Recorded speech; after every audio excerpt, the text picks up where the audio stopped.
Perkenalkan, saya Nadinela Kamil, mahasiswa Politeknik Negeri Medan dari program studi Administrasi Bisnis dari kelas AB4E ingin mempresentasikan prosedur penanganan surat masuk dan surat keluar. Baiklah, pada slide pertama. Sebelum itu saya ingin menjelaskan bahwa dalam suatu organisasi ataupun perusahaan, tentu kegiatan korespondensi merupakan hal yang tidak asing lagi bagi seorang staf administrasi ataupun seorang sekretaris. Jadi, korespondensi merupakan alat komunikasi penting dalam suatu perusahaan atau organisasi. Karena surat merupakan alat komunikasi yang penting, maka surat harus disusun dengan benar dan tepat sebagai representasi perusahaan. Maksudnya adalah penanganan surat yang baik mencerminkan profesionalisme dan keseriusan perusahaan dalam berkomunikasi dengan pihak-pihak eksternal. Seperti yang kita tahu, surat itu efektif karena bisa menyimpan rahasia dan dapat dipertanggungjawabkan secara yuridis dan ekonomis. Dan dikatakan bahwa surat bisa menjadi indikator besar kecilnya suatu perusahaan atau organisasi, karena perusahaan besar cenderung memiliki volume surat yang lebih besar. Maka dari itu penting untuk melakukan penanganan yang tepat terhadap surat masuk ataupun surat keluar menggunakan kartu kendali ataupun buku agenda. Baiklah, pertama kita akan masuk mengenai prosedur penanganan surat masuk menggunakan kartu kendali. Tahapan prosedur surat masuk menggunakan kartu kendali menurut Nuraida. Pertama, penerimaan surat. Surat masuk diterima oleh bagian yang bertanggung jawab. Petugas penerimaan akan mencatat detail surat. Kedua, penomoran surat. Setelah surat diterima, surat tersebut diberi nomor urut atau kode untuk memudahkan identifikasi dan pelacakan. Ketiga, penyimpanan surat. Surat disimpan dengan rapi dan aman untuk memastikan surat tersebut tidak hilang dan dapat diakses dengan mudah jika diperlukan. Keempat, pencatatan di kartu kendali. Informasi tentang surat masuk dicatat di kartu kendali.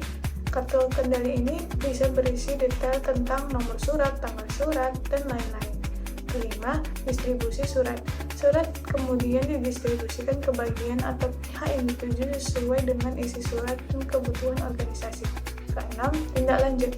Bagian yang menerima surat akan melakukan tindak lanjut sesuai dengan instruksi yang tertera pada surat atau sesuai dengan kebijakan organisasi ataupun perusahaan. Ketujuh, pengarsipan surat. Setelah itu, surat tersebut diarsipkan sesuai dengan kebijakan organisasi ataupun perusahaan untuk memudahkan pengaksesan kembali jika diperlukan. Yang kedua, prosedur penanganan surat keluar menggunakan kartu kendali. Prosedur pengurusan surat keluar menggunakan kartu kendali hampir sama dengan surat masuk. Berikut tahapannya menurut Nuraida. Pertama, pengisian kartu kendali surat keluar. Petugas yang bertanggung jawab mengisi kartu kendali surat keluar dengan informasi seperti nomor surat, tanggal surat, dan lain-lain. Kedua, penomoran surat keluar.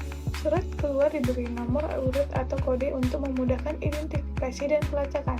Ketiga, pengarsipan surat keluar.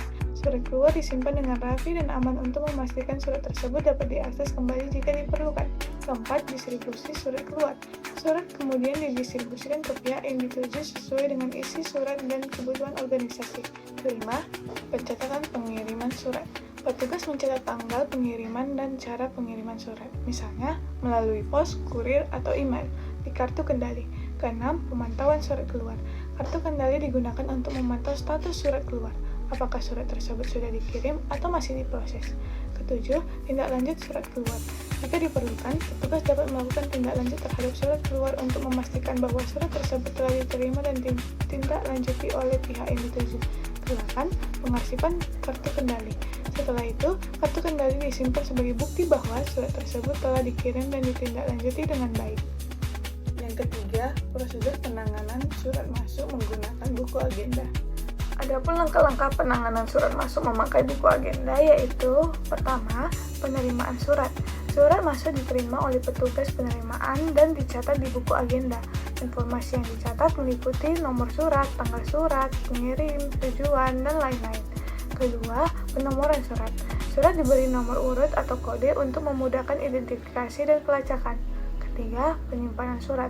Surat disimpan dengan rapi dan aman untuk memastikan surat tersebut tidak hilang dan dapat diakses dengan mudah jika diperlukan.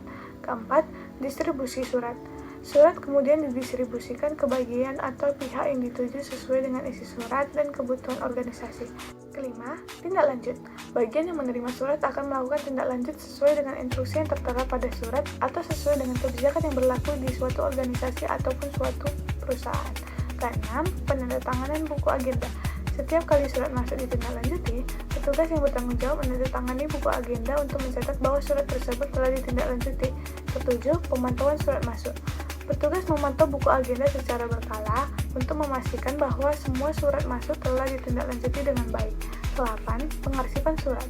Setelah surat selesai ditindaklanjuti, surat tersebut diarsipkan sesuai dengan kebijakan yang berlaku di suatu organisasi ataupun perusahaan untuk memudahkan pengaksesan kembali jika diperlukan.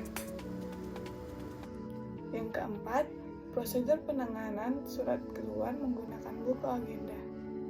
Berikut langkah-langkah penanganan surat keluar menggunakan buku agenda. Pertama, menyusun konsep surat. Sebelum surat keluar dikirim, sekretaris atau admin harus membuat konsepnya terlebih dahulu. Setelah itu, konsep tersebut ditunjukkan ke pemimpin agar mendapat perbaikan atau koreksi. Kedua, persetujuan konsep surat. Permohonan persetujuan konsep surat bertujuan untuk memeriksa apakah konsep tersebut sesuai atau perlu perbaikan kembali. Apabila konsep tersebut telah mendapat persetujuan dari pemimpin, maka pemimpin akan memberikan parafnya pada konsep tersebut yang telah disusun untuk menjadi tindak lanjut.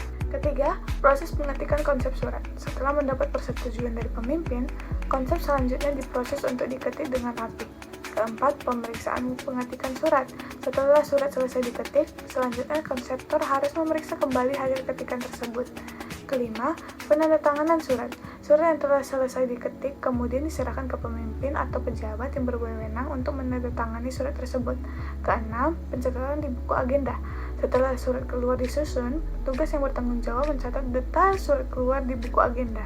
Ketujuh, pemberian cap dinas. Setelah diberi nomor surat, langkah selanjutnya diberi cap dinas sebagai tanda sahnya surat. Setelah itu, periksa kembali surat yang telah diberi cap dinas dan kelengkapan surat tersebut.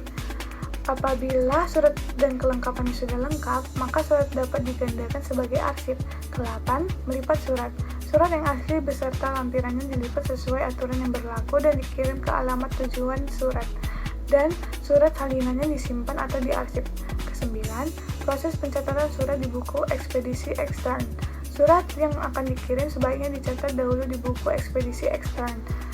Tujuannya agar penerima surat memberi tanda tangannya pada buku ekspedisi ekstern agar digunakan sebagai bukti bahwa surat diterima oleh penerima surat tersebut. Ke-10, proses pengiriman surat. Surat dikirim melalui jasa pengiriman surat, baik itu kantor pos dan lain-lain. Penyimpanan surat. Untuk yang terakhir, penyimpanan surat dapat dilakukan dengan sistem penyimpanan yang berlaku pada perusahaan tersebut. Dengan demikian, kesimpulan yang dapat diambil adalah prosedur pengurusan surat masuk dan surat keluar menggunakan kartu kendali dan buku agenda merupakan langkah penting dalam menjaga kelancaran komunikasi dan efisiensi administrasi suatu organisasi atau perusahaan. Dengan menerapkan prosedur yang telah ditetapkan, diharapkan dapat meningkatkan efisiensi dan efektivitas dalam pengelolaan surat serta memastikan bahwa setiap surat yang masuk dan keluar dapat ditangani dengan baik sesuai dengan aturan yang berlaku di setiap perusahaan masing-masing. I got no time to